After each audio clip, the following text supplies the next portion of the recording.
as a whole.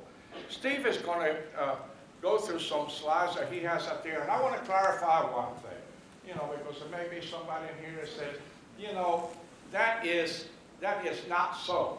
Well, it was so in Rockingham County, and it was so with the experience that we had. What experience that you have had up to now, I have no idea.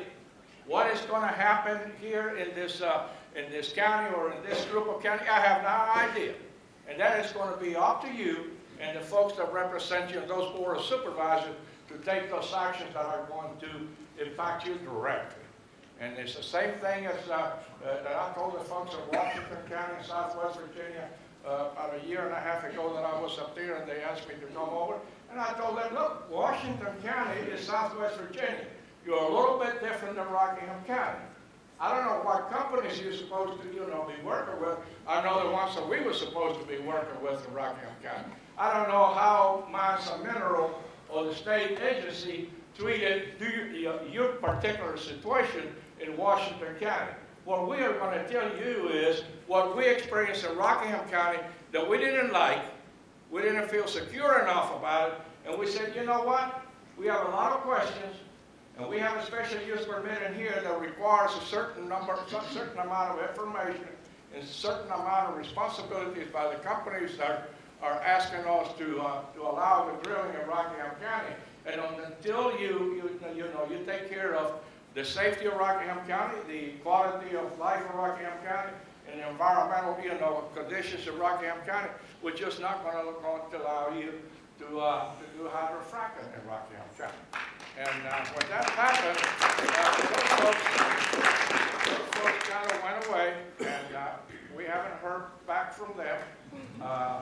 We read an article in the newspaper where the newspaper folks had contacted them, and they decided that Rockingham County was not a priority site in their plans right now, that maybe some other day they would come back. And I get suspicious when, I'm dealing with companies or whatever that is called Carissa Marcellus LLC, Limited Liability Corporation. I have no idea who all is involved. I have no idea what kind of responsibilities as far as financial damages or that they might cause to Rockingham County citizen. I don't know who's going to pay. And when I don't know who is going to pay, it may be 1 in a million, okay? But there is somebody that hits that darn lottery almost every day a week, and they become multimillionaires. But I have not been one of those folks, okay? But that one that make the 500 million, they hit it. And I didn't want anybody to hit it in the wrong way in Rockingham County.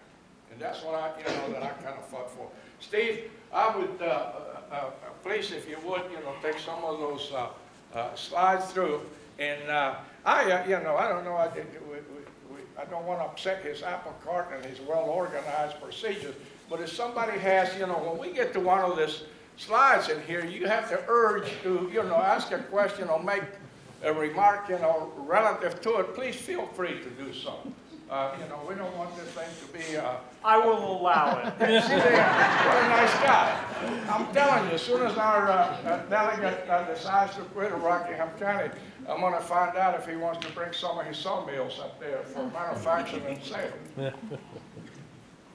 That's the end of our time. Do you have any questions? My name is Stephen King, and this is not going to be a horror story, though, I can assure you. I'm not that Stephen King, I'm the other Stephen King. Can you hear me? You got it. I'll use this one. Use something.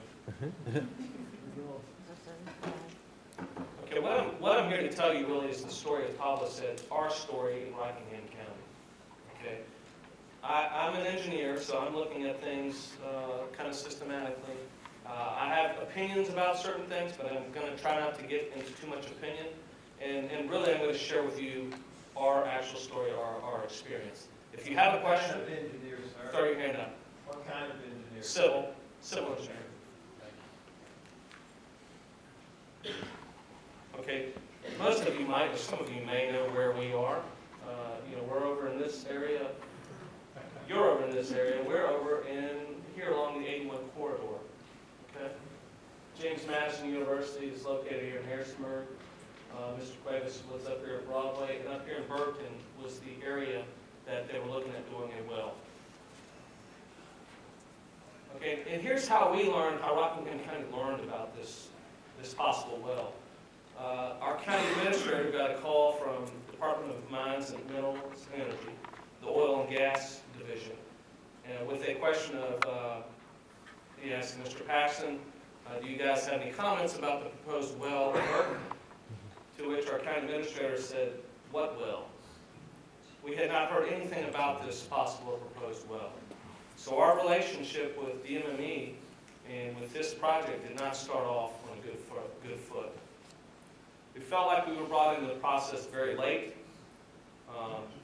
and they treated us, we felt like it was just standard operating procedure. This is the way this is, trust us, we know what we're doing, we drill wells like this down in Southwest Virginia all the time. And it kind of seemed like the presentation to the county was more of just a perfunctory or a procedural process. Now, we were hungry for information, but we couldn't get any answers. We would ask, where can we see wells under development?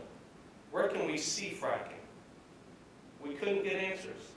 We weren't trying to see those to poke holes in the process or cause conflict. We were trying to learn, just like the board does with any special use permit, what is going on here, and we could not get information. We had to do our own research. And actually, the Gas and Oil Division, they referred us to the Virginia Gas and Oil Association, which frankly made us a little bit uncomfortable. And the other thing in our case is DMME had essentially done every part of the process, every part of the permit approval, and we were like, the county was the last stage. So that was concerning. We felt like the county should have been brought in earlier. Who knows, we may have been able to come to some solution where a well could have been drilled, but we never really had that opportunity because we weren't brought into the game early enough.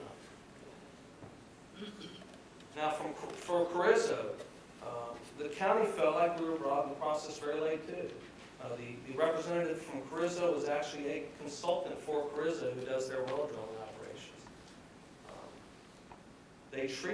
We felt like they treated the proposed well in Rockingham like they did in West Virginia. West Virginia has, I'm not trying to disparage West Virginia, but drilling is very common there, and there's not a whole lot of process to go through in order to drill. And actually, Mr. Cuevas learned by chance after we asked, can we come and see a well being fracked? Can we come and see a well being drilled? Can we come and see the process? There were none that were within driving distance of us, we were told. Mr. Cuevas, who really has his pulse on the community, heard through the grapevine, here's where they're doing some fracking, and we were able to go and see some of the process. Again, we were trying to learn. We were trying to educate ourselves, not trying to stop something. Really, our Board of Supervisors looks at it from the standpoint of trying to learn something, and they're pretty conservative and in favor of property rights, but the board could not get enough information. We've had wells drilled in the county, I'm sure less than what you have here. 23 wells were drilled that were drilled back prior to 1983, and they just weren't viable, so they weren't pursued. Which has been touched on with some of the other discussions. But this Carrizo request was very different. So finally, in, I think it's January of 10, after we got a call in November of 09, we have an application in hand. And again, this application was signed by a consultant, not even an employee of Carrizo, acting as their agent, but still it was a little disconcerting. So in Rockingham County, you have to have a special use permit to do oil and gas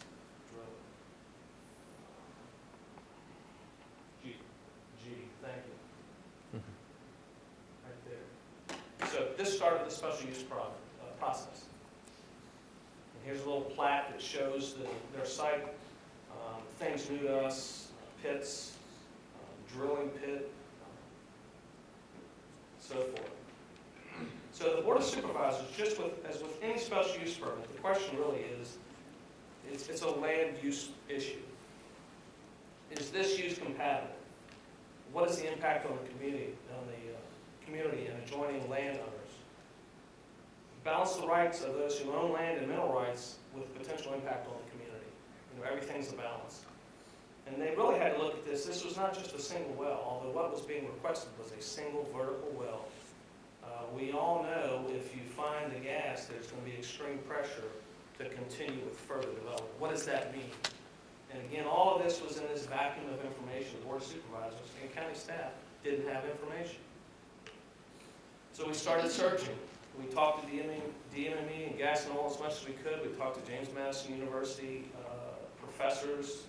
I personally spoke to the state geologists in Arkansas where they've had 3,000 wells drilled and fracked. Penn State has a lot of information. Penn State has online forums. We went to numerous forums, and at one of those forums in Rockingham, we met some folks from Wetzel County, West Virginia. We ended up going to Wetzel County and visiting there. We ended up going to Washington County, Pennsylvania.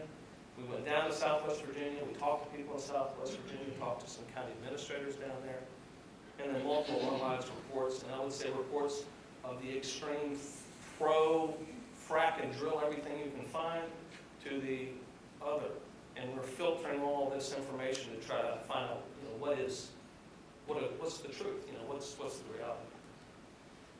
So Carrizo says, oh, we have a well site that you can go and see in West Virginia, and this is the one we got to go and see. This doesn't tell us anything. Here's this wellhead that they've already drilled. That doesn't tell us, really, it doesn't tell the board what the board wants to know. What is the impact of this?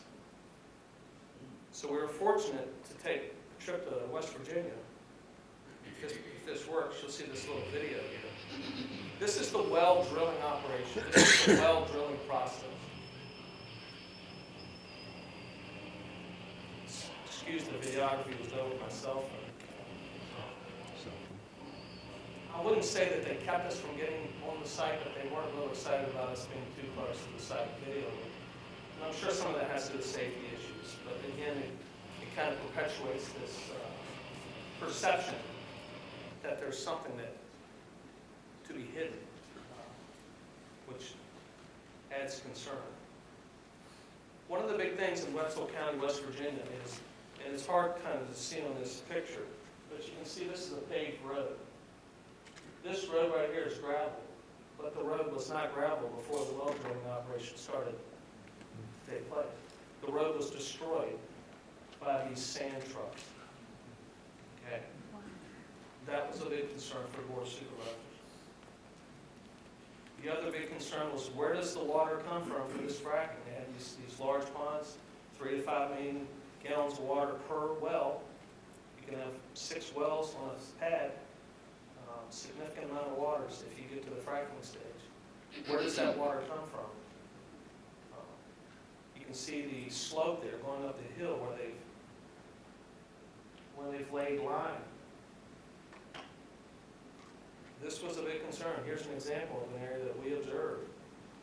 We'd like to think in Virginia that we would be more attentive to erosion and sediment control. But there was not a single stitch of silt fence anywhere here, and this was no basins, nothing. And this was a very steep slope. We were concerned about that kind of attention to detail in Rockingham County. All right, here's another little video. One of the interesting things on this trip was there was no rain. So this is the stream. I assume a typical day on that stream. Very muddy. And what we saw also through this is into these streams were intake pipes to pump water to the basins that I showed you. We were very concerned about 2 things. Water being pumped from streams, these couple streams that were near our well site, that's one concern. If you're not going to pump water and you're going to haul it in, then that's even more trucks on the roads. And this is a pad actually being fracked.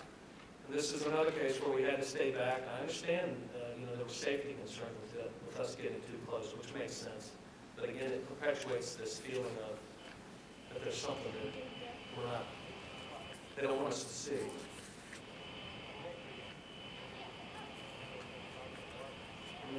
Can't really hear it very well, but in the background, the neighboring property owner came up to Mr. Cuevas and was concerned about who we are and why we were there, because she had a significant financial interest in this well, in good production. And the financial interest is substantial. That's not good or bad, that's just the way it is. One of the issues is once you get enough of the wells, and somebody touched on this, then you start to have compressor stations. This one in West Virginia, it was not operational at the time, but we understood that it was extremely loud. One of the slides that someone showed earlier showed the big fans. One thing we did learn is if you're going to do a compressor station, one like this one here in Washington County, Pennsylvania, would be more desirable. It's pretty big. But standing out in this gravel lot, you couldn't hear sound. This company, for whatever reason, put the resources, put the finances in to make this thing work quietly. Will everyone do that? We don't know. And in Rockingham County, are we going to have 5 to 10 well pads that need a compressor station? We don't know. But as you start to think, if more and more wells are going to come, you have to think for the potential. Which brings me to this one. Once you have 15 or so compressor stations, and someone touched on the wet gas, the propane, the butanes that come out of the wet gas, then you might need to have a processing plant. And I don't think that is going to work. The processing plant, you need roughly one for every 15 compressor stations. I'm sorry, that video's not going to work. But the one processing plant we saw was $1 billion.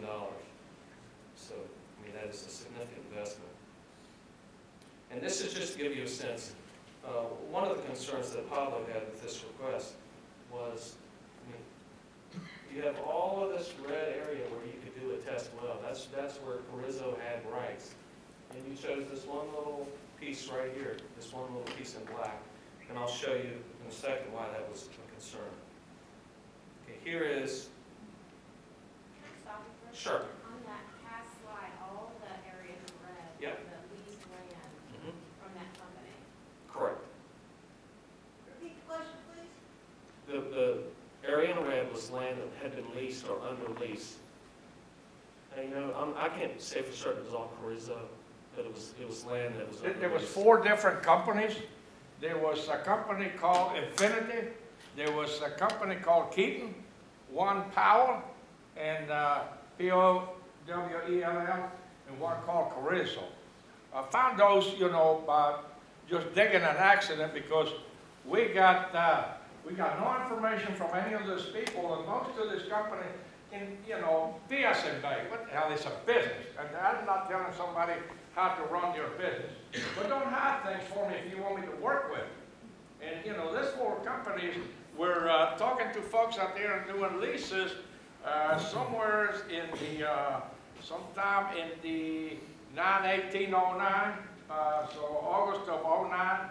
And the state, you know, didn't come to us until the state knew by December of '09, you know, that they had a request from the gas company for the drilling, and yet, you know, we didn't find anything from those folks until sometime, you know, and I guess it was early 10 or something like that. Late They finally came to us and said, you know, after the phone call to the county administrator, you know, that you haven't responded to, you know, to our inquiry. I said, what is your inquiry? Your inquiry was a small ad in the Daily News Record on 3/10/09. And I'm going to tell you something. If I put a 1-inch, okay, ad in the, what is it, the Star over in Fredericksburg? I put a 1-inch ad in the Star in Fredericksburg, and I'll give you $1,000 if any of you guys in here are going to say, you know what? I reached through those damn little bitty odds, and I spotted that amount of mineral, you know, public advertisement, you know, because that's how we notify the public, you know, with one of those ads in the newspaper, and that was not, you know, it was, you know, uncomfortable feeling all across the board. And those four companies had 14,548 acres under lease in Rockingham County, okay? At the time that this request came for this particular site. And, you know, the big concern, and I think, you know, Steve might mention it, that I had is, if you had over 14,000 acres, you know, under lease, in that type of area, I mean, we're not talking nice little flat, you know, King George in there. We're talking, you know, so we got places out there that not even the animals like to live in. So why don't you come and talk to us about finding one of those current places to do the drill? You know, maybe we can talk to you. But you go out here and you select a place where there are some farmers with some poultry operations. There's a church close by, and well, you can see the little white marks out there all over the place. Those are real things that are happening out there. And this little widow lady, who I love her, Miss Ennis is a beautiful lady. I love her, you know, I'd love to be able to buy Christmas presents and stuff for her. But, you know, that is the worst place that they could have picked to do something that may have any kind of a risk, you know, to the environment and to the property values of other people. And I know Miss Ennis is a nice lady, but when she gets rich, she's not going to go around saying, let's fellas, your neighbors come over, we're going to write you some checks, you know, just in case something goes wrong at your place. She's not that nice.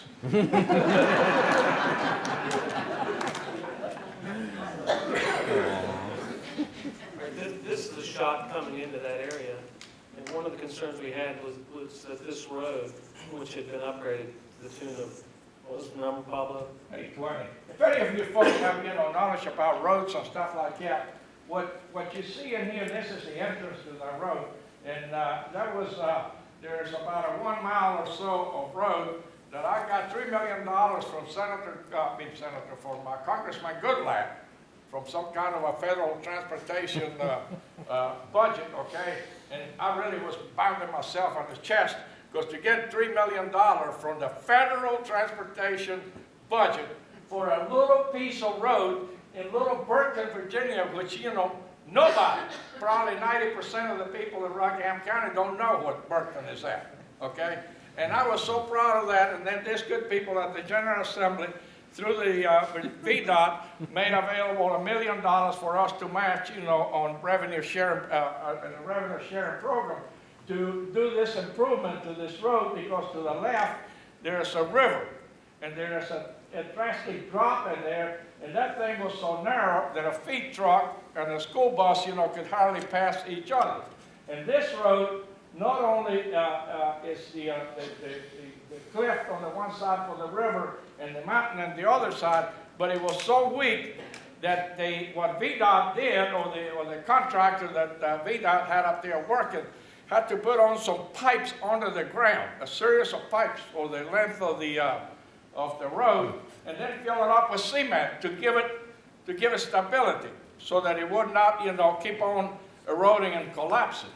And, you know, I was just not too crazy about running the big tankers that you saw there a while ago over this road while it was under construction. And that bothered me, because Mines and Mineral, I felt that they should have, you know, contacted, you know, the VDOT folks and find out just what was happening in here. And the bottom line is that to this day, you're going to have a hard time proving to me or getting me to believe that anybody went to that site to look at it. And those kind of sites, or anything that you do in any county or in any business or whatever you want to call it, okay, to me, always is location, location, and location. Where is it, and how does it affect everybody else, and what are the existing conditions in that you want to do in my county? If you don't pick the right place, you're going to get maybe 4 votes, but you're not going to get the 1 vote. Okay? And that's, it's not that we're discouraging anybody. We want all the businesses in the world to come to Rockingham County. We had a hard time with the Mennonite community when we brought coolers in. But we swore to them we were going to make darn sure that we were not going to allow the old order Mennonite boys to come over and get anything at Coors. But the Coors was going to bring over $1 million a year worth of taxes to Rockingham County so we could have a special concession for our Mennonite community. And they agreed that maybe drinking, having a beer a there or two is not going to be all that bad. That $1 million was making worthwhile. And we felt that Coors was not, a detriment to Rockingham County.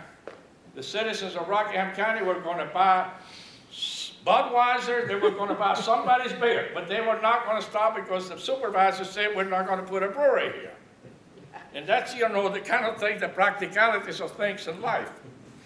What else you got? So here's that same road, here's the road coming in farther up near the well site. So we were concerned that this road would be destroyed, if more wells were developed.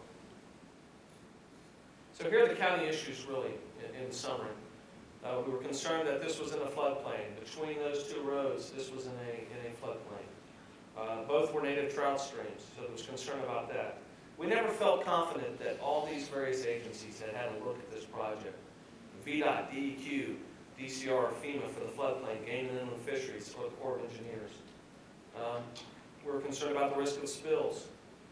We were concerned, a big concern of Pablo's was that that they only have to put up a bond of $25,000 to be able to restore the site. What happens to the risk for other damages? Yes, sir. Mr. King, if I may, we've seen some things tonight that show the drilling, where they encase it in concrete. Yes. That's to keep the 750 plus chemicals, unless it's a trade secret added to it, which we'll never know about, going in. They pump approximately 40% of that affluent water back out, and you were showing where you had all of that erosion. Is that where they dumped it back into the stream, which runs back into your aquifer? No. What I was showing you is from West Virginia. That picture was from West But I mean, Virginia. that was like an overflow from the No. pad site? No, that was just the development. That was the development site. All of the, in West Virginia, as far as we could see, the fracking material was going into containers, into You're talking enclosed about that containers. pond? The place where, Yeah, we didn't see any land application of fracking or hear of that. that pond or that little lake or whatever you want to call it, what that was, my understanding is they told us is that they have got to have large quantities of water right now. And they have got to have, reservoir of that water available and not just throw in, a little bit at a time on a 2-inch, line from the creek or something like that. Not only that, but, that creek, I think he's showing you the exit. that's the exit. Okay. No. That is the main reason. that's a good one. He's riding with me. We're going to let Mr. King get through these next two slides, then we're going to take questions. And this has been stated before, and I think it was a very appropriate statement that we didn't coordinate, which is this is an industrial impact on that little community of Burton, Virginia. And maybe that solely, that one well, not too much of an industrial impact, but the cumulative impact, if you had multiple well sites and the drillings over a period of time. Now, maybe that's not a negative thing, maybe that's a thing that community finds acceptable, nevertheless, it is an impact. And the industrial impact is really a big issue. The fracking runs around the clock. Once they start fracking, they keep going until they're done. Again, that doesn't have to be a negative, but it's a fact that you have to go into with your eyes open. Potential groundwater impact, that's a big concern that you hear from people talking about groundwater impact of the fracking itself. I would love to hear if there are actual examples of that happening, having happened. We haven't found that, but that doesn't mean it hasn't happened. It just means that I haven't been able to find it. So if anyone has it, I'd love to hear where those were. Where does the fracking water come from? That was a big concern for us. We didn't want it coming from the streams. We didn't want it hauled